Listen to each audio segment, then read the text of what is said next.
పౌరసత్వాన్ని ధృవీకరించే ప్రక్రియ అత్యంత పారదర్శకంగా న్యాయబద్ధంగా ఉండాలని సుప్రీంకోర్టు సూచించింది.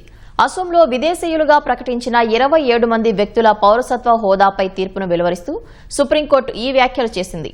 పాత ఓటర్ల జాబితాలో తమ పేర్ల అక్షరాల్లో దొర్లిన చిన్నపాటి తప్పులు, స్వల్ప వ్యత్యాసాల వంటి కారణాలను సాకుగా చూపి తమను విదేశీయులుగా ప్రకటించారని ఆరోపిస్తూ కొందరు సుప్రీంకోర్టును ఆశ్రయించారు. దీనిపై విచారణ జరిపిన సుప్రీం ధర్మాసనం పౌరసత్వం, విదేశీయుల హోదా అనేవి రాజ్యాంగపరంగా, చట్టపరంగా అత్యున్నత ప్రాముఖ్యత కలిగిన అంశాలని పేర్కొంది. అదే సమయంలో పౌరసత్వంపై వ్యక్తులు చేసే అక్రమ వాదనలను నిరోధించాల్సిన ఆవశ్యకత ప్రభుత్వానికి ఉందని స్పష్టం చేసింది. అయితే ప్రభుత్వానికి ఉండే చట్టబద్దమైన రక్షణలను విస్మరించకూడదని కోర్టు తెలిపింది. ఈ సందర్భంగా గతంలో గువాహటి హైకోర్టు ట్రిబ్యునల్స్ ఇచ్చిన తీర్పును సుప్రీంకోర్టు పక్కన పెట్టింది.